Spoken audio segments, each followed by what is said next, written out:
വെളിമണി കൊളുസുക്കുളെ തുളുക്കിര മനസ്സുക്കുളെ സന്തോഷം നിലച്ചിരിക്കെ. 2004ರ ಗಿಲ್ಲಿ ಚಿತ್ರದಲ್ಲಿ ವೇಲು ಮತ್ತು ಧನಲಕ್ಷ್ಮಿ ಪಾತ್ರಗಳ ಮೂಲಕ ಈ ಜೋಡಿ ಸೃಷ್ಟಿಸಿದ ಮ್ಯಾಜಿಕ್ ಇಂದಿಗೂ ಸಜೀವ.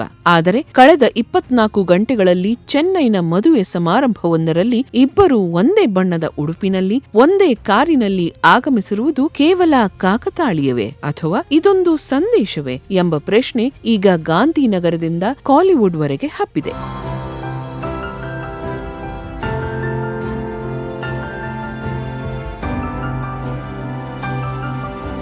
ನಟ ವಿಜಯ್ ಮತ್ತು ಪತ್ನಿ ಸಂಗೀತಾ ನಡುವಿನ ವಿರಸದ ಸುದ್ದಿಗಳು ಕಳೆದ 1 ವರ್ಷದಿಂದ ಹರಿದಾಡುತ್ತಿವೆ. ಇತ್ತೀಚೆಗಷ್ಟೇ ವಿಚ್ಛೇದನದ ಅರ್ಜಿ ಸಲ್ಲಿಕೆಯಾಗಿದೆ ಎಂಬ ವರದಿಗಳ ಬೆನ್ನಲ್ಲೇ ವಿಜಯ್ ಅವರು ತ್ರಿಷಾ ಜೊತೆ ಬಹಿರಂಗವಾಗಿ ಕಾಣಿಸಿಕೊಂಡಿರುವುದು ವಿವಾದಕ್ಕೆ ತುಪ್ಪ ಸುರಿದಂತಾಗಿದೆ. ಒಬ್ಬ ರಾಜಕಾರಣಿಯಾಗಿ ಬೆಳೆಯುತ್ತಿರುವ ವಿಜಯ್ ತಮ್ಮ ವೈಯಕ್ತಿಕ ಬದುಕಿನ ನಿರ್ಧಾರಗಳನ್ನು ಇಷ್ಟು ಬಹಿರಂಗವಾಗಿ ಪ್ರದರ್ಶಿಸುತ್ತಿರುವುದು ಅವರ ಟ್ರಾನ್ಸ್ಪರೆಂಟ್ ವ್ಯಕ್ತಿತ್ವವನ್ನೋ ಅಥವಾ ರಾಜಕೀಯ ಎದುರಾಳಿಗಳಿಗೆ ಆಹಾರವಾಗುವ ಅಪಾಯವನ್ನೋ ಸೂಚಿಸುತ್ತಿದೆ.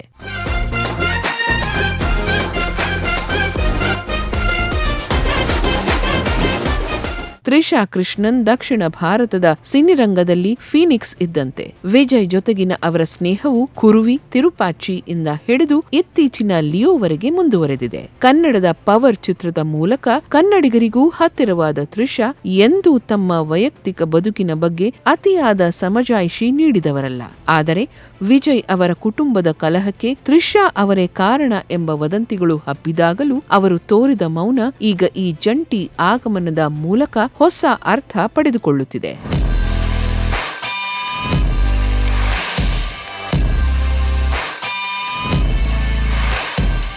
ಕನ್ನಡಿಗರಿಗೆ ಈ ಜೋಡಿಯ ಮೇಲೆ ವಿಶೇಷ ಪ್ರೀತಿ ಇರಲು ಕಾರಣ ಅವರ ಅಭಿನಯದ ನೈಜತೆ. ಸಿನಿಮಾ ಮಾರುಕಟ್ಟೆಯ ದೃಷ್ಟಿಯಿಂದ ನೋಡಿದರೆ ಈ ಚರ್ಚೆಗಳು ವಿಜಯ್ ಅವರ ಮುಂಬರುವ ಜನನಾಯಕನ್ ಚಿತ್ರಕ್ಕೆ ಉಚಿತ ಪ್ರಚಾರ ನೀಡುತ್ತವೆಯಾದರೂ ಅವರ ನೈತಿಕ ನಿಲುವಿನ ಬಗ್ಗೆ ಸಾರ್ವಜನಿಕ ಚರ್ಚೆಗಳು ಶುರುವಾಗಿವೆ. ತಮಿಳುನಾಡು ಚುನಾವಣೆಯ ಹೊಸ್ತಿಲಲ್ಲಿರುವ ವಿಜಯ್ಗೆ ಈ ವೈಯಕ್ತಿಕ ಇಮೇಜ್ ವರದಾನವಾಗಲಿದೆಯೇ?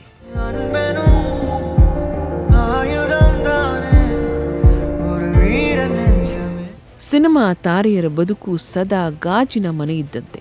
ವಿಜಯ್ ಮತ್ತು ತ್ರಿಷಾ ಅವರ 20 ವರ್ಷಗಳ ಈ ಸಂಬಂಧವು ಕೇವಲ ವೃತ್ತಿಪರ ಸ್ನೇಹವೋ ಅಥವಾ ಅದಕ್ಕೂ ಮೀರಿದ ಅನುಬಂಧವೋ ಎಂಬುದು ಕಾಲಕ್ಕೆ ಬಿಟ್ಟ ವಿಚಾರ.